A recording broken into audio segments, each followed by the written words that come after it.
intelligencesquared.com.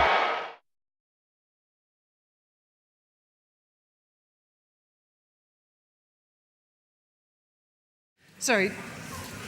David, just responding to some of those specific questions for the summing up. But you're not allowed to talk. You've still got people on the platform telling you wonderful things. Go on, David. Right, one quick comment about the 1970s, because another bit of research I did for the book was went back to the data on how much people earned in their late 20s in the 1970s against what people earned in their 50s in the 1970s. And people in their late 20s earned a much more relative to people in their 50s than is now the case in Britain today. So the baby boomers, when we were in our 20s, were doing quite well relative to average earnings, and now we're older, we're doing quite well relative to average earnings. So when you track this through, when you look at the evidence, a pattern does build up in which the generation you belong to does matter. Thank you. Ed. Well, I suppose I only really want to take one question really head on, which was this. Everybody clapped and almost cheered when that very wise gentleman and populist gentleman said, do we have to confiscate the wealth of the baby boomers who worked so hard for it?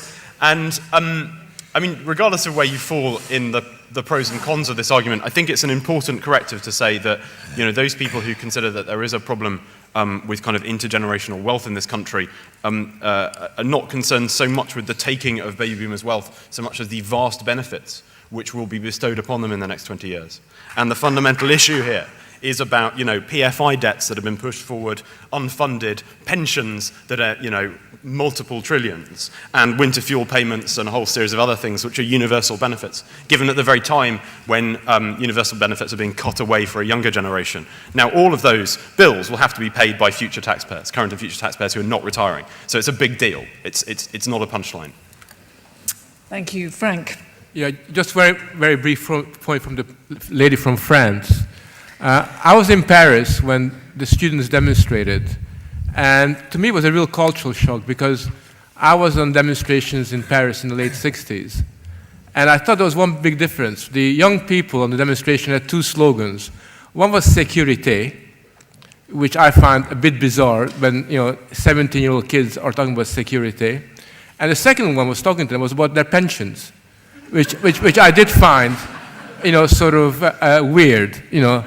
I mean, when 18, 19, 20, 21-year-olds talk about pensions, it's not because that's come from within their souls, it's their heart, it's the culture that incites them to think in this kind of a way. And to me, that French demonstration of students represented the ultimate in infantilized protest, because politics was entirely emptied out. And what you ended up with is basically 18-year-olds pretending to be old-age pensioners. You know, give me a pension. I think the French example is directly parallel to the British one, and I suppose both, you know, on both sides of the channel, we have a lot to change in order to make things happen in the future. Thank you, Frank. Well,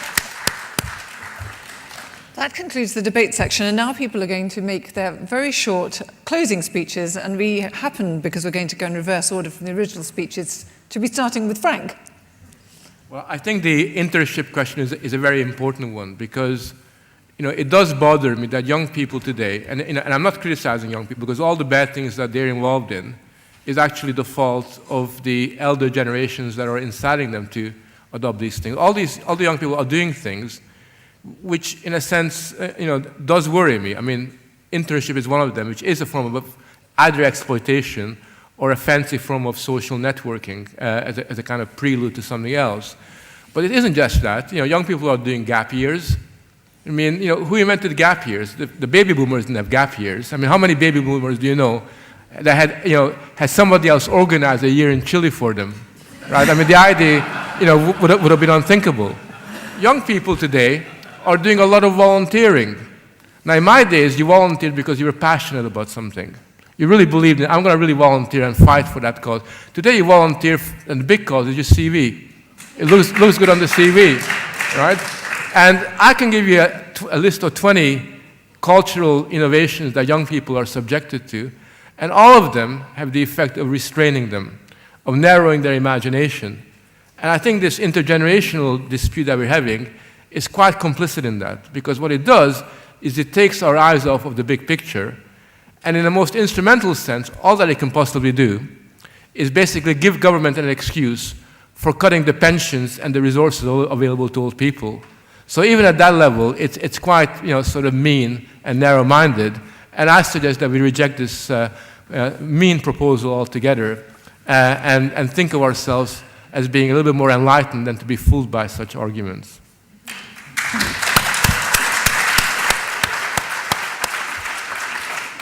Laurie, you're summing up, although is it going to be for or against the motion?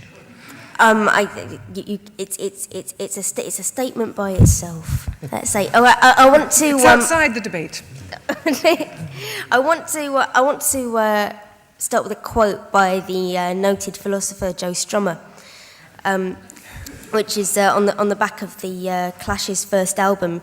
Youth, after all, is not a permanent condition, and a clash of generations is not so fundamentally dangerous to the art of government as would be a clash between rulers and ruled. And I think that's what we're talking about here today. We're talking about a misdirection of social narrative. There is a transfer of wealth and opportunity taking place, and it's taking place right now, both in this government and in the governments that have preceded it, the transfer of wealth from the vast body of people in this country to a smaller and smaller elite, the squandering of the social democratic settlement established in the 1940s and 1950s and before, and the coming to prominence of a neoliberal consensus, which is about individual striving, about free markets, about the idea that and the market always knows what's right, and that profit is more important than people in securing a positive and stable future for humanity. And what I think is important about this generation, because there is, as Ed says, a demographic element to the political conversation we're having at the moment. What's important about this generation is that after years and years of being hoodwinked by this narrative, after working incredibly hard for an incredibly long time, growing up in a political world where there was no alternative to neoliberalism and to free market capitalism, we are finally beginning to challenge the neoliberal consensus. We're finally beginning to think for ourselves, to think around the economic policies we've inherited, and to ask if there's anything different we can hope for. And that's what these protests are about in response to Mr. Faraday. They're not just about sitting around in a tent smoking dope, and if you'd spent any time talking to the people down there, you would understand that there is something much bigger going on. There's a conversation going on which isn't just about individual demands and it's not about petitioning power or petitioning the people who currently have power and wealth. It's about rethinking and reimagining power and wealth and asking what more they can do to build a future that nobody has yet voted for. Thank you very much, Laurie.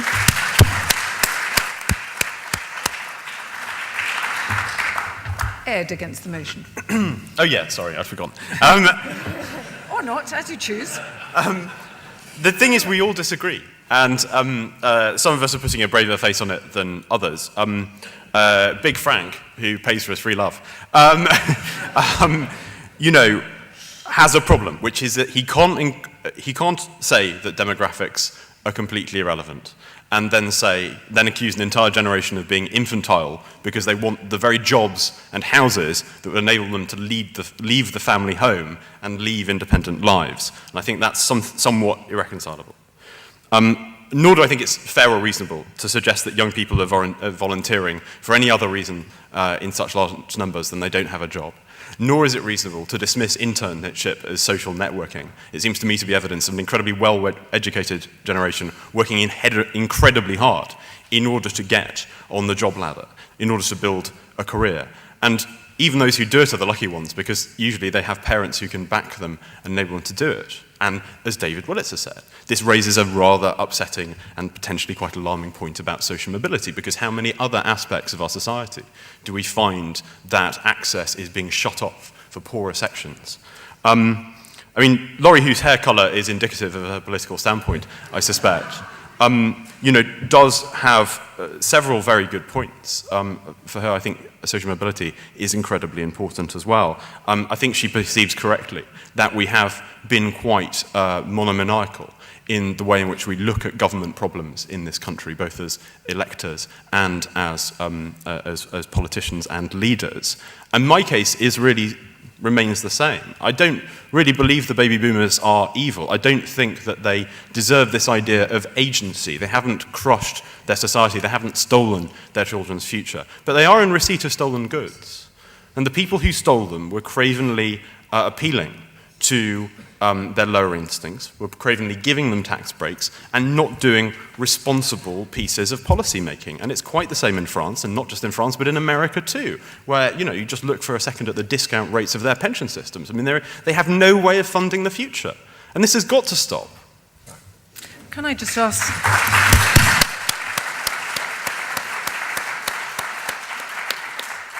David, can I just ask you to encompass in your answer, since you wrote this book, if there are things you feel your government should be doing which it isn't doing to address this problem?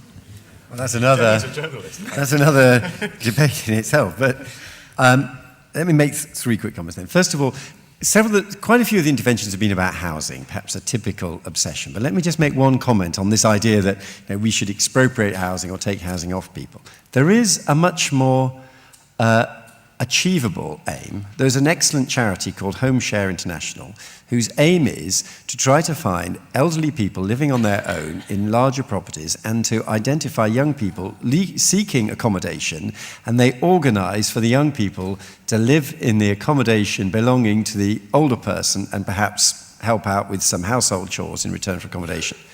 What is the problem that this charity has experienced? The charity has experienced that social services say anyone aged over 65 is potentially a vulnerable adult, and therefore there needs to be a social services assessment before this dangerous intergenerational exchange is permitted.